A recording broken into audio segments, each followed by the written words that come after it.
Mesdames,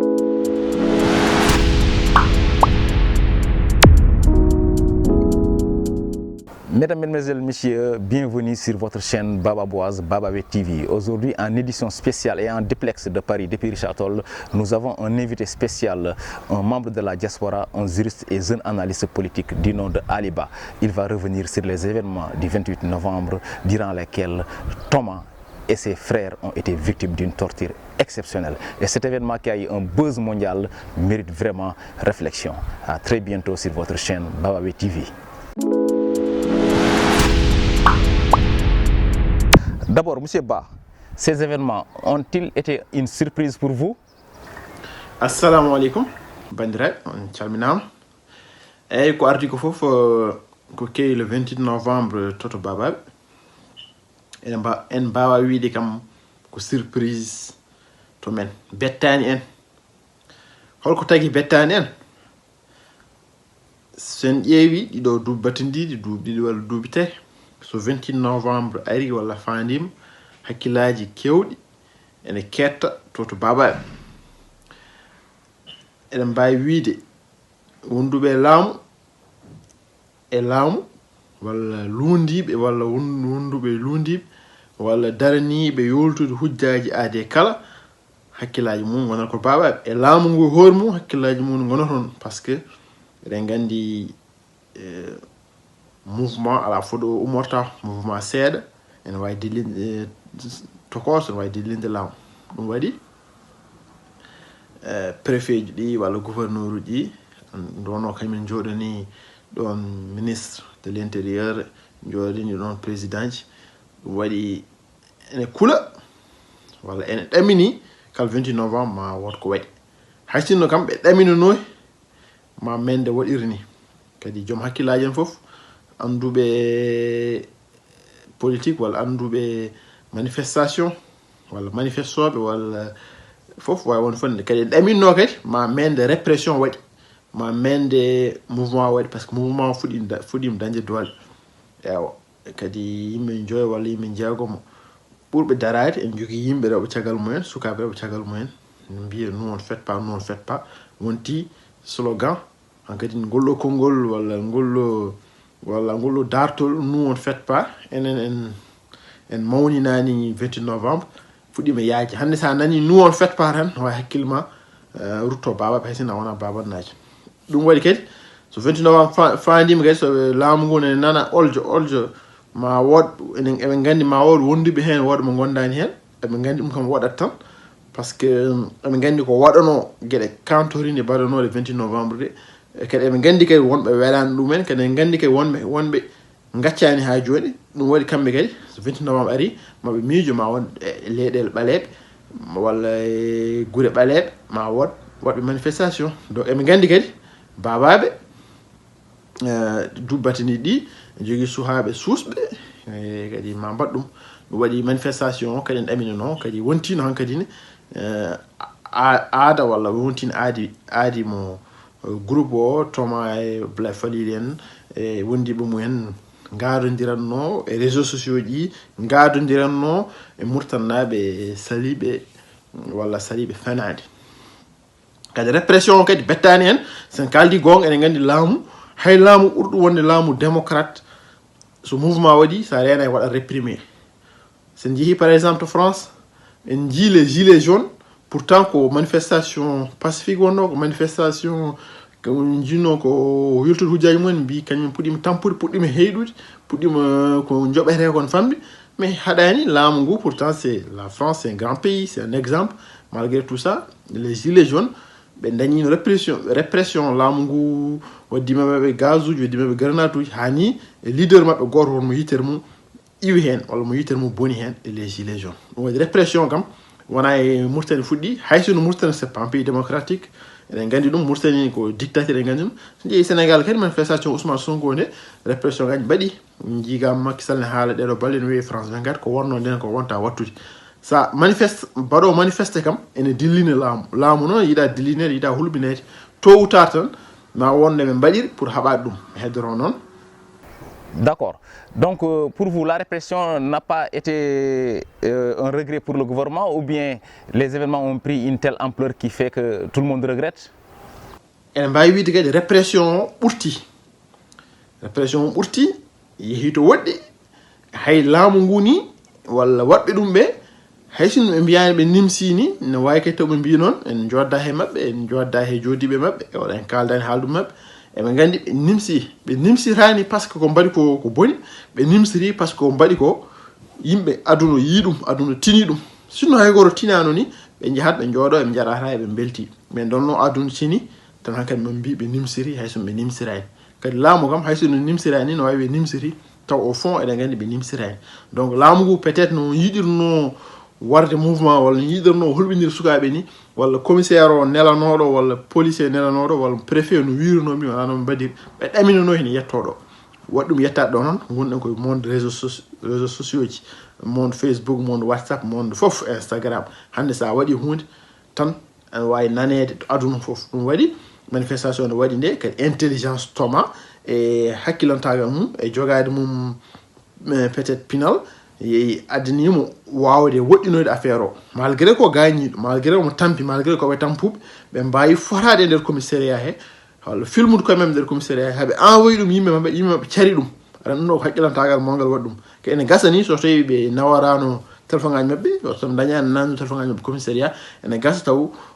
photo ngo mbaɗɗo tourde mon en gadi photo ngo photo yago ngo mo yimɓe fof jiigo ngoɗon photo c'est vraiment devenu historique parce que c'est un instant T hay goto ɗaminanoyi ɗum c'est vraiment un truc artistique hankkadine wonti hankkadine image hankkadine kala miijiɗo répression walla miijiɗo piggal ngal hakkille mum yahata koye photo ngo noon addi ɗum ko toma dañi haqqillantagal yoɓa téléphone mum kadi ɓorneteri mabɓe ndi kadi c'était aussi très intelligent so tawi joom ɓe ɓornino ko ɓawli walla ɓornino ko wojji wonnoɓe piyerte walla ɓe gañirte yaltata mais nde wonnoɓe ɓorni ko ranwi kadi e kadi piggal ngal kadi yaadi hen ɗum ɗo foof Allah feññini gueɗe ɗe Allah feññini aɗon kadi so Allah kadi feññini hunde tan feeñat wawno kadi aɗa wawno nawar téléphone ma noon ka filmude ɗum noon kadi haqqillantagal nani hen organisation nani hen kadi communication le mouvement a réussi sa communication donc il faut s'en féliciter kadi muusi ɓerde yimɓe fof metti ko mbaɗi ko forani wonde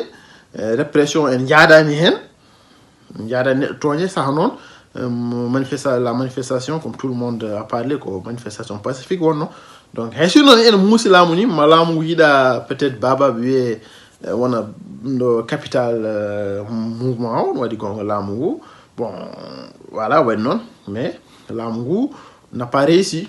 ils ont échoué kadi méthode mabɓe o moƴƴani donc voilà joni noon heddoto est ce que ko waɗa manifestation ko ma won ko jibini walla wonko ɗum ɗo ɗum ça c'est une autre question. Monsieur Ba, quelle est votre position sur cette torture faite aux jeunes Baba Bois? Qu'est-ce que cela vous fait? Et no mbiɗen ni eɗen mbaɗa soutenir psychologiquement e fof e voilà ko sukaɓe dañi ko bon en mbiya sukaɓe ɗi hay sonko guiƴƴira men toma kam ko guiƴi men donc miñira men yaaduɓe hen ɓe donc wayno docteur en Ablaye Falil en yante kadi guiƴi men goɗɗo cuusal voilà et voilà le petit là tani men Yamadou Moussa o ɓeɗon foof ko voilà ko bandiraɓe kadi hay so wona bandiraɓe ni par ce que ko muusi babannaɓe ko muusi furankoɓe muusi murtannaɓe muusi kala yoltoɓe hujjaji aade muusi wonduɓe laamu muusi mo gondani laamu donc eɗen kadi voilà encourage ɓe hay sono en ganda so tawi ko enen darinoɗon min mbat ko mbaɗi ko parce que c'est pas toujours évident encourage neɗɗo taw aɗa woɗɗini c'est plus facile que ardade kadi wona yimɓe kadi Allah rokki ɗumen ko suusɓe tan cuusal mo jogui ngal ne wawi taw haaloɓe fof ngala ɗum kadi pellital mo toma en jogui ngal ne wawi kadi taw haaloɓe fof ngala ɗum mais kamɓe hem ɓe mbaɗi ɓe kumni aadi mabɓe quoi kadi laamu ngu dilli kadi c'est pas wona pour rien hay sinno ni wonko perdi hen perdude hen ñiiƴi mum walla perdude hen no cellal mum ɗum kam ko hunde vraiment c'est déplorable quoi kadi laamu ngu ne foti ummonade ɗum wona wasa ummonade pour wadde ɗum réprimer hankkadi monde o répression ça ne marche pas haysina waɗi ni ma wat ko waɗerere no mbiɗen ni e konngol men gadunol mais solution mum ko ƴewde caɗele saɗele holom ñawdir ɗum so tawi pour ko change de date indépendance indépendance c'est pas sacré, c'est juste les Français qui nous ont voilà, qui ont choisi la date du 28 novembre. Ils pouvaient choisir le 1er décembre, ils pouvaient choisir le 1er janvier ou le 25 février. Donc wayini ɓe mbaɗi bone maɓɓe 28 novembre mawya waɗi bone mum e wondiɓe mum. Donc en mbawi wadde haysino ɓe mbawa ruttade ko waɗano waɗi ko bonano boni en mbawi essayde kam change date o comme no Asie change drapeau no change hymne national o eno changeri voilà gueɗe kewɗe donc kamɓe mbawi arde ɓe change ñan fof ɓe change ɗo constitution ngaji donc so change ɓe constitution kam change drapeau change ɓe hymne national ɓe gam non gara change de date indépendance en mbawi ƴettude date goto ɓe choisis taw yimɓe fof no belto hen somi jiiɗi ɓe mbaɗa 3 août wala 5 août nde ɓe mbaɗi mawya kuttane somi jiiɗi ɓe mbaɗa date naissance Moctar Wouldou Dadda on s'en fout. De toute façon enen en Afrique nous ne sommes pas indépendants. Donc c'est juste théorique. Fêter l'indépendance c'est juste symbolique. Voilà, ha wiye tan boy laawi nayyi. Donc ɓe mbawa parani haɓɓade hen déjà ɓe mbaɗi bone mabɓe fedde indépendance 28 novembre hankkadine way kono provocation ni ɗo noon en mbawi laamu ngol foti fellidde tan hersinaki laamu ne juuma yimɓe fof ne juuma donc hersinaki wiide minen min juumi min mbaɗino bone fotɓe ñaawe ɓe ngal ñaawe taccinaɓe yo gartiri heddiɓe Sénégal ɓe heddiɓe Mali ɓe heddiɓe voilà gartiri fotɓe perdunoɓe liggeyaji mumen ɓe mbaɗe indemnisé dutta e kalisaji mumen donc perdunoɓe leyɗele mumen tottire leyɗele mumen yimɓe change date indépendance on mbawi hen avancé. Alors, M. Ba, on sait que les événements comme ça ont toujours eu lieu dans la région bababoise, ou bien les Noirs même de la Mauritanie sont généralement victimes de ces genres d'événements-là. Qu'est-ce qui a fait le buzz de cet événement?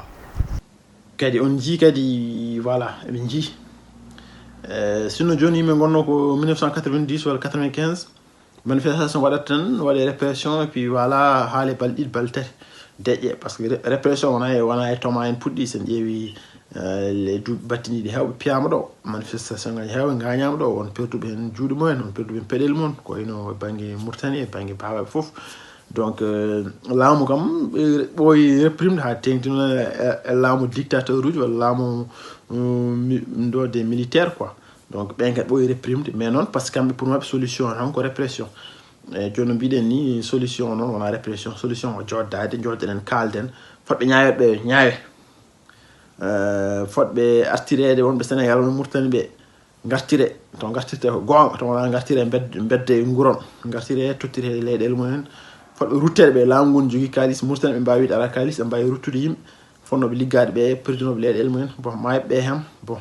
ndun ɗum yaɗa yurmoɓe yaafo mais justice kam ne mérite waɗe quoi pour ɓiɓɓe mumen pour bandiraɓe mumen kadi fotɓe yafnede ɓe kadi jafne hay sono ni ɗum hay koto wawa yafade ɗum quoi. Donc voilà ɗum tan wonno miijo men oɗo kadi laamu ngu usta provocation ngaji donc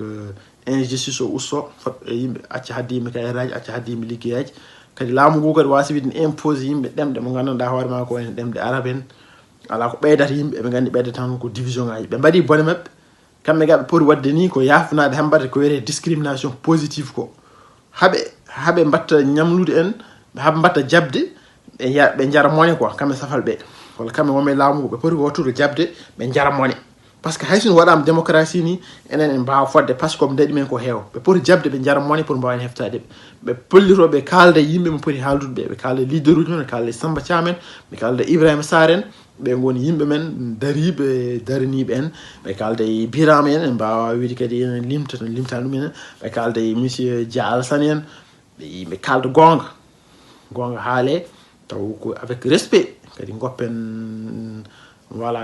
leydi men ndi wasa o bone ficcatlaji quoi jii ko fuɗɗi ɗo baaɓe ko sino ko noksoto wonno tan oɗo mouvement ne wona ɓuura doole mais comme fuɗɗi ko baaɓe wawande Benghazi par ce que eɗen gandi ko wayi min wiide noon mais baaɓe ham ne wawi kam dillude médiatiquement wala voilà ene wawi wiyede tan baba naɓe ko jambareɓe hay sino ni encore une fois jambaragal ngal ne wawi taw ko manifestonoɓe tan jambareɓe ɓe ko toma en walla dariɓe ne wawi taw enen haaloɓe foof yowe min gara walla min taw enen mbawno arde taw wonɓe noction mbawno ko pour biyeji mumen gara wonɓe hay caggal leydi par ce que yimɓeɓe en déplace oɗo yaade mariage uji déplacer do yaade ziyareji déplacer do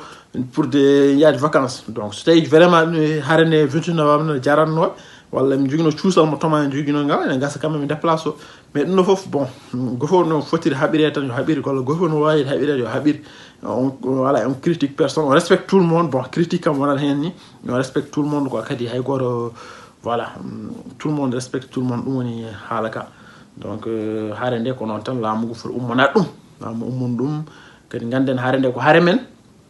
kadi yimɓe fof voilà mi heddoro noon voilà yimɓe fof jiida quoi dariɓe ko dariɓe tan e mbawi wiide kadi yimɓe fof so mbiyam poti tan on funtaɓe donc ardiɓe kadi enen jogui respecté ɓe kadi voilà. Monsieur Ba, quelle idée avez-vous sur l'avenir de ce mouvement? Ko faare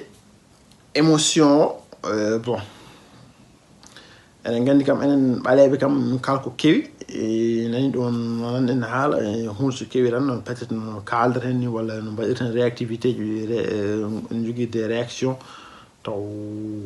voilà avec émotion c'est vrai que yimɓe fof musama yimɓe fof mettini oɗo ko waɗa ko mais kadi ayi kadi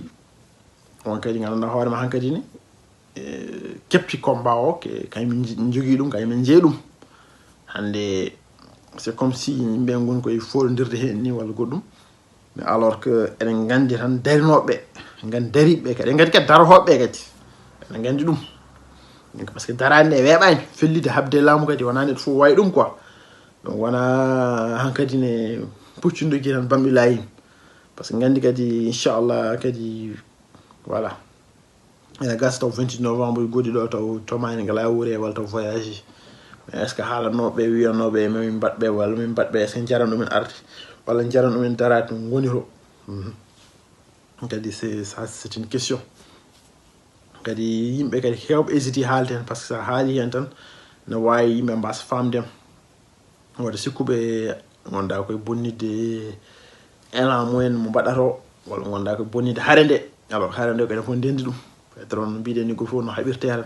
walla wode sikku kañum tan jogui légitimité haalde kañumen tan jogui droit haalde alors kañumen ne kaala sa filliti haɓanade gonga noon a jaɓata gonga sa filliti haɓanade potal a jaɓat potal sa filliti wiide ka révolutionnaire hay sinno ni révolution enen mbiyata enen kene ɓaɗi politique ni par ce que révolutionnaire haɓonto ko kaɓontoɗo voilà waɗɗani politique hay sinno haɓirte ni ko ene felliti voilà sa filliti aɗa haɓono gonga kam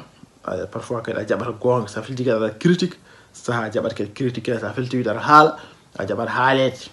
donc ala ɓurɗo goɗɗo légitimité e débat o kadi neɗɗo kadi sene haala kadi yo haala tan no fotiri haalude ni quoi mbason yimɓe mbasa amde ha jalta dinguiral donc go fof haala miijo mum go fof haala yiyande mum leydi ene fof ndendi ɗum kay wuuro ngo ene fof ndendi ɗum par exemple baba hande so haalam wiyama babannaɓe ko jambareɓe hay sinno mbaɗono voilà Ablaye Moussa Diallo wasde wonde jambar ono wawi yi hen hoore mum so en babannaɓe fof ko dariɓe no mbiɗen ni hay sinno voilà jalluɓe walla dinɗi men mbaɗon Hachim Dia ne wawi yi hen hoore mum alors que eɗen gandi tan dariɓe fof ko dariɓe mais bon tant mieux so tawi babannaɓe dañi hen manore tant mieux kadi so woni négatif tan ne wawno kadi babannaɓe fof ndenda ɗum eywa laamu ngu no mbiɗen ni ne wawi essaye ƴettude solution kadi ganden kadi combat o wasa wonde pour rien hay sinno ni comme j'ai dit tantôt que baba wawa wonde Benghazi par ce que guure ɗe ponno darade soutien baba guure goɗɗe ɗe ande wona babaɓe tan quoi wonani ɗo tan kañum tan en manifeste par ce que so babaɓe tan manifeste ala ko nafata affaire ko négociation tan wontata donc Bogge en nanɗo Keydi en nanɗo Ross en nanɗo voilà kamɓe voilà en mbawi limtude foof ɓeɗe fof no mbawi darade ɓayde ko enen fof mbaɗa peɗle hen darade hen taw mbasen fusde leydi men daroɗen manifeste pacifiquement kalden revendique mais sen yo babannaɓe tan ko jambareɓe walla junnaɓe tan ko jambareɓe ewa ɗum haala tan ko konngol quoi donc félicitations e darani mouvement ɓe eɗen mbaɗa encouragé kadi dariɓe hen de loin walla de près e communication mabɓe foof mais kadi foti jejjeren kadi voilà objectif men en fondinde harende. En dernière question, on voit qu'il y a des gens qui essayent d'infiltrer le mouvement, certains pour décourager, d'autres surtout pour en faire une récupération politique. Quelle est votre position sur ce point-là?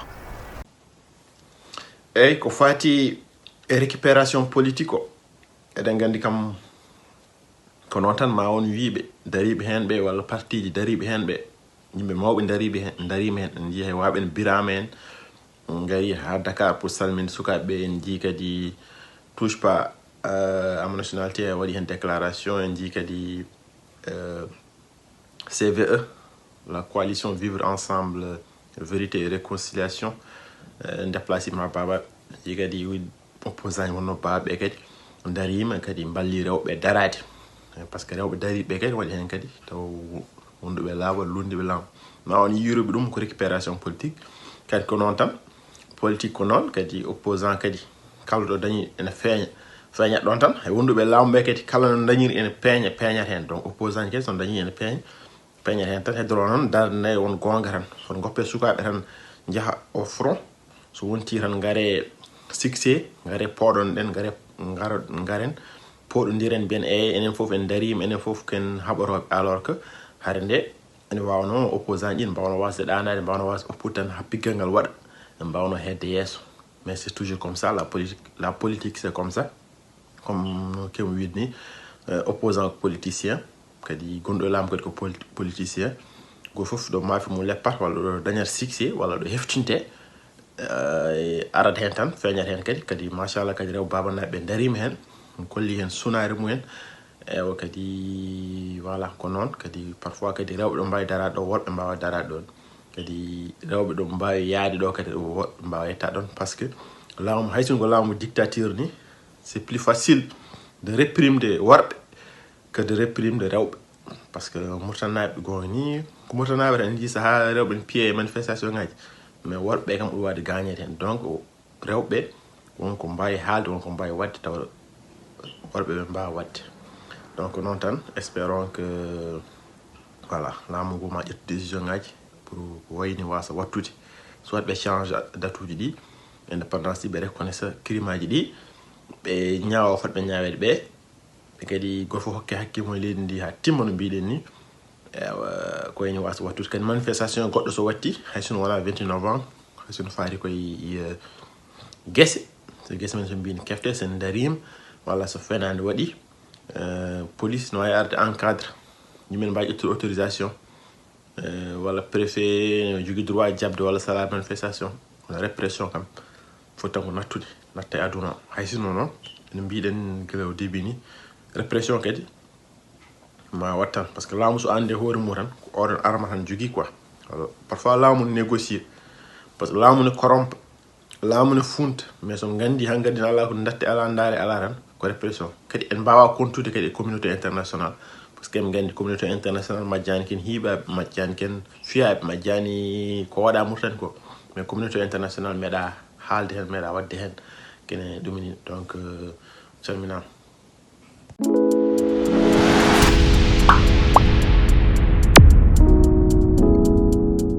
Voilà, mesdames, mesdemoiselles, messieurs, c'était la position de Ali Ba depuis Paris. Bababé TV, ici à Richard Toll, vous donne rendez-vous pour une autre édition spéciale. Merci beaucoup.